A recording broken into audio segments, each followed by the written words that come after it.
All right, wonderful. Thanks for sharing the screen as well. So I'm Christina Harnack, and I live in Jingletown with our family. And in the next slide, you'll see our kids waiting for the bus. And though we have sheltered them and shielded them from many of our worries, they no doubt know about the gravel pit. And I have very poignant questions from them at times. So our motivation is definitely with them at heart and at mind. So in the next slide, I outline my concerns, and they are part of the 7 reasons why. And I'll speak a little bit to just the noise and the air quality, but just the impacts that it has on a personal level. And as Sam really referenced, and she was wise to do so, of the human impact and our power to be together as well. So my hope is that in presenting some of this information, it can also maybe inspire you to use your voice, and maybe some of this will prompt you to then also want to expand on these issues and present these issues to those who are going to be making this incredibly important decision.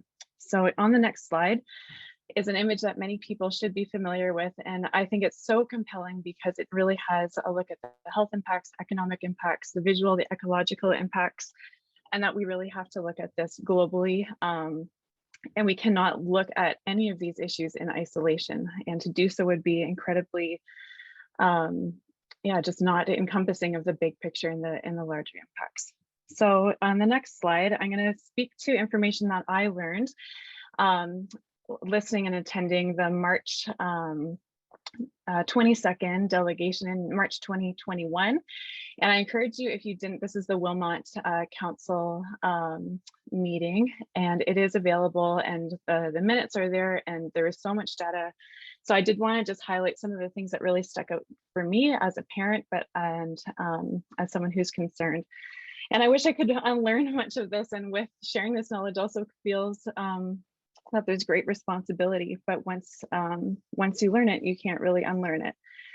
So in this, seniors and young children, of course, are the most vulnerable in our communities, and they are also going to be the most vulnerable when exposed to fine particulate matter. And this is related to increases in cardiopulmonary diseases, asthma, bronchitis, emphysema, premature death, and those with pre-existing conditions are more at risk. And diesel emissions are a large part of that. So they contain fine particulate matter, and that enters the bloodstream. And this is smaller than a red blood cell.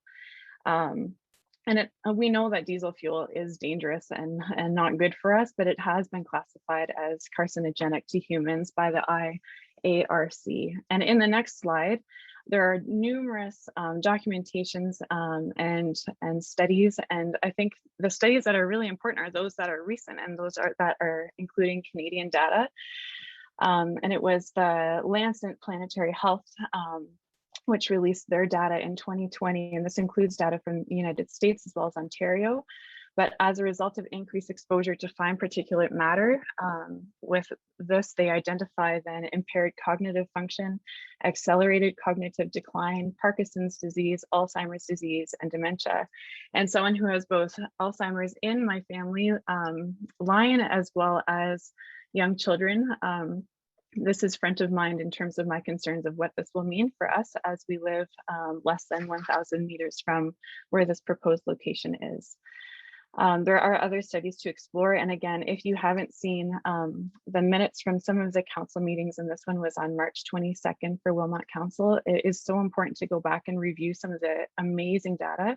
And I encourage those of you, if you feel compelled, and on the next slide as well, please, to present your voice, but also do your research. If you live on Bleams Road or Whitmore Road, the setback line goes through many of people's properties. And if you are not sure if it does, it's really important that you go through and have a look at that and ask council what that means for you, and for that, the impact that that could potentially have on your home, or the limitations that that could place on your property from different buildings, activities, use, etc. So wanting just to encourage people to go in eyes wide open. And finally, on the last slide, one more, in conversations that I've had with neighbors, many times people are like, oh yeah, someone's really got to do something about this. Someone's got to talk about this, and there's so many people who have brought their voice forward.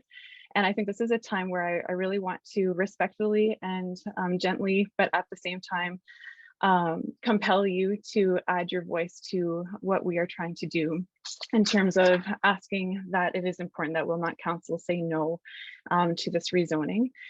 So on April 4th, please be courageous and find ways to make your voice heard. If you haven't already done so, now is truly the time. And as your neighbor, as a parent, and as a human on a part of taking care of our earth, I really hope that you can find ways to do so, because now is the time to act.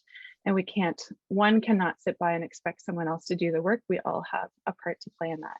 So thank you for your time this evening, and I'm looking forward to hearing from the rest of the presenters and speakers.